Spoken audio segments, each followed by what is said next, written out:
Yo, welcome to the channel. Hope you're having a great day wherever you are in the world. Today, episode 1, the creations of Arda. Shout out to the men of the West, man. I love their content. Make sure you go and subscribe to them. Subscribe to my channel if you enjoy the vibes. And let's get into this. Also, I've got a ton of socials. I game daily on Twitch. Post all types of stuff on Twitter, Instagram, all of it. Go give them a follow, man, if you want to support me. Let's go. And cherish the arrival of Aragorn.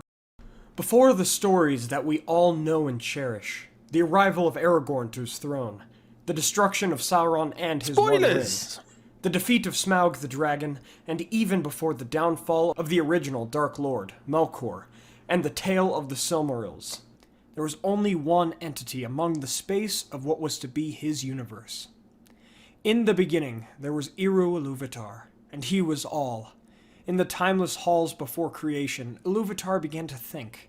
Through his thoughts, the Ainur came to be, and he taught them how to create music. The Ainur were the grandest spirits to exist in the Legendarium, and they were beings of great power that would become the Valar and the Maiar. At first, they only learned from him and from each other, by singing in small groups and observing the other groups and learning of their interpersonal existence. Eventually, Ilúvatar brought the Ainur together and told them of a great composition that was to be made. It would be the grandest of all songs that were previously made, and they were allowed to put their own thoughts, visions, and free will into it.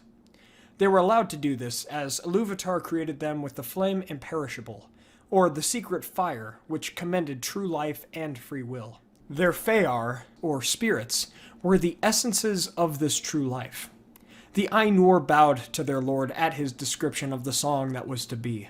When they began, the song was a beautiful compilation of voices, some that sang like trumpets, and others like harps, and some like choirs. But before long, faults and great dissonance entered the song. This was Melkor's doing. Melkor was the greatest and most powerful of all of the Ainur, and he had wandered the void of space, and sought to find the flame imperishable on his own in order to create his own life under his dominion. But he failed in that task, as the flame imperishable was Ilúvatar's power and gift, and his alone. The song became tumultuous, and was called to a stop by Ilúvatar. He then reflected upon the song, and he smiled. After this reaction, the second song of the Ainur began. The second song was alike and unlike to the first song, and grew in beauty over time. But eventually, the discord rose again. This time it was far greater and more overpowering. As Melkor sang with more and more power, some of the Ainur stopped singing with dismay, but one who was to be known as Manwë, who, in Ilúvatar's mind, was the brother of Melkor, countered this discord most. But eventually, Melkor's music became the entire sound of the song. At this, Ilúvatar rose from his seat and stopped the song. His face was stern in reaction this time, and then he rose his right hand to begin the next song immediately. This song had begun during the confusion of the second song, and this one was very unlike the others. It sounded like the rippling of soft and sweet notes, but grew louder and more powerful with time. In its depth, this song became two. One song with sorrow beyond measure and beauty, and the other was a loud song of splendor and repetition. One didn't overcome the other, and eventually the song of splendor wove the grandest notes of the song of sorrow into it. The strife and differences in the two themes caused a great shaking in the dwelling of Ilúvatar and the void beyond. Quote, one chord, deeper than the abyss, higher than the firmament, piercing as the light of the eye of Ilúvatar. The music ceased. End quote. Ilúvatar stood again, and afterwards he told the Ainur of the vastness of the music, and what would happen if discord were brought to it, as Melkor had done. He then gave the Ainur a vision of, quote, a world that was globed amid the void, but was not of it. End quote. This world was to be known as Arda. This world would eventually house Valinor, Beleriand, and Middle-earth. The Ainur saw the history that would happen in this world unfold before them, and they witnessed what part each of them had played in its conception. Even Melkor had contributed to it, and even his deepest themes and perversions had all been a part of Ilúvatar's master plan. In this vision, they saw the children of Iluvatar, who none of them had contributed to the song to create, but rather the children were a part of Iluvatar's plan to create. The Ainur became enamored with the earth, and bound to its fate. Even Melkor, who above all desired to rule over all of the other Ainur and the children of Iluvatar both. They also saw the seas and the waters that would be in Arda, and they became sure that the water would be a great factor of all life. They saw the light that filled Arda as well, and observed its majesty. It is said that they might have seen the history of Arda up until the dominion of men, but not afterwards. This could have happened as the free peoples, and men especially, have free will, and their destinies are not made before. Is it just me that literally just noticed how strange his nostrils are? Right, let's carry on. For them. During the vision, Iluvatar named Ulmo, the Vala and Lord of the Waters, and he was named second after Melkor, as Iluvatar and Melkor had already had previous Ulmo is my interactions favorite. already. Ulmo I'm a huge sea guy. I love swimming. I was raised by it. I've been swimming all my life since when I was a young kid. Toddler. Yeah, in the seas of Africa. Beautiful, beautiful, I know. I've also got size 13 feet that God has gifted me. So I can, I basically got built-in flippers. Yeah. But, growing up, I always preferred, like, the water Pokemon, and Poseidon's my favorite, in the Greek mythology. So I think Ulmo's my favorite.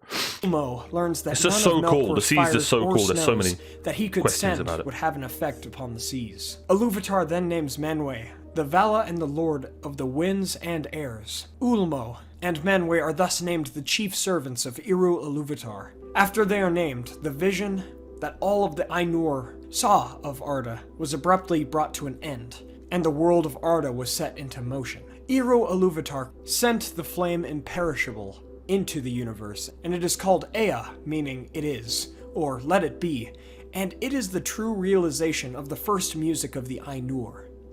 Iluvatar then sends many of the Fëanor, or flames imperishable, to Arda, where many lives of different folk would take place.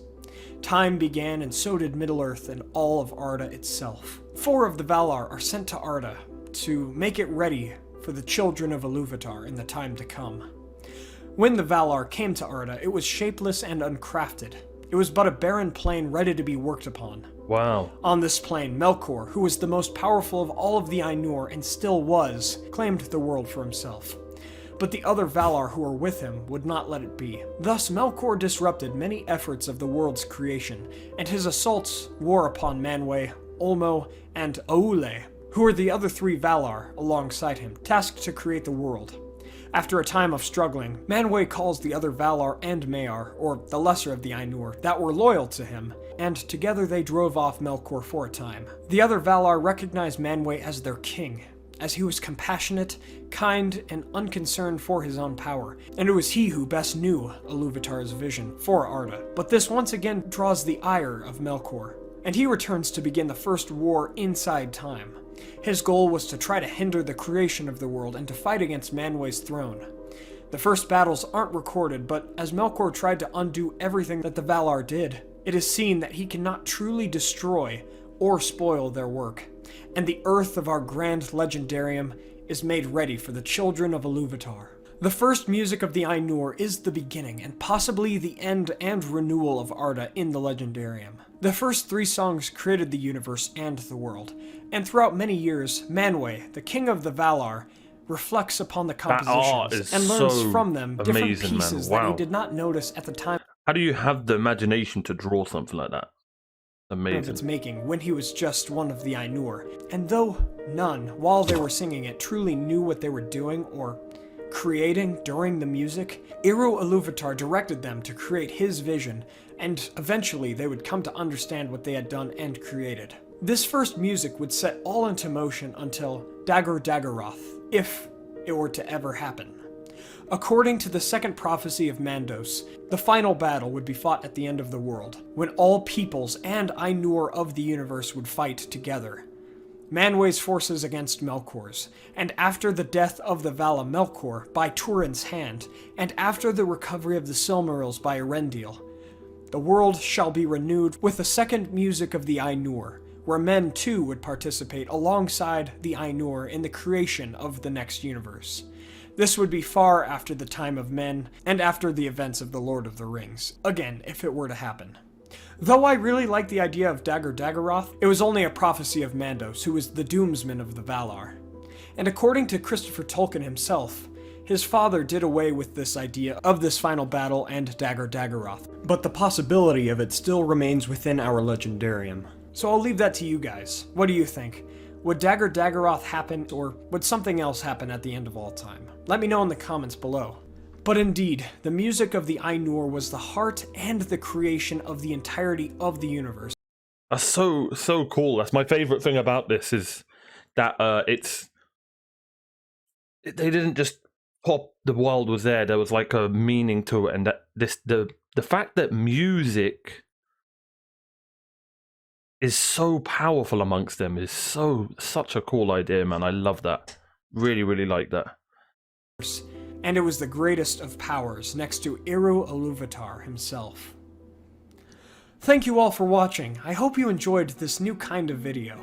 I've always wanted to cover some of the earlier history of Tolkien's Legendarium, and I think a video series dedicated to the history of Arda is the perfect way to do it.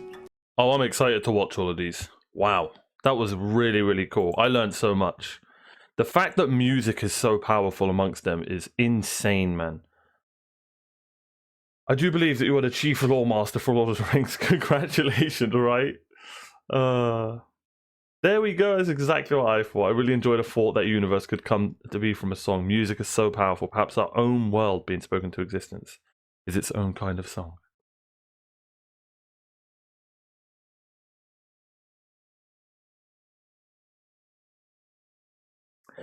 Eru Ilúvatar was like, sing this song with me, and Melkor was like, you can't tell me what to do, Dad. Manwë was like, bro, stop. Melkor was like, you're not even my real bro.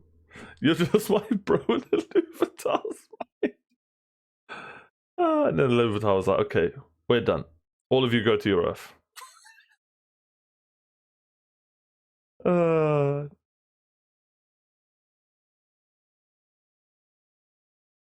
first war inside time, right?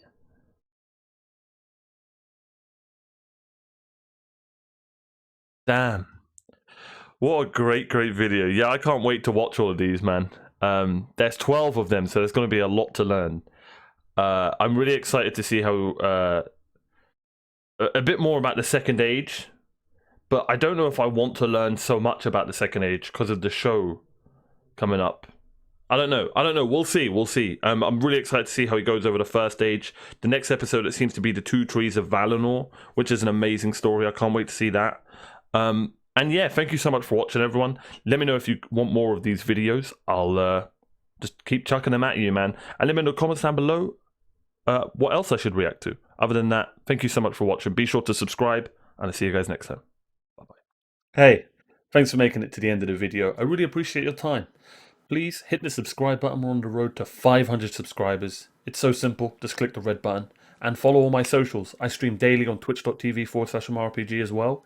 And if you want to support the channel further, the link is in the description to tip the channel. Thank you so much for being here. I really appreciate it. Peace out, God bless, and take care.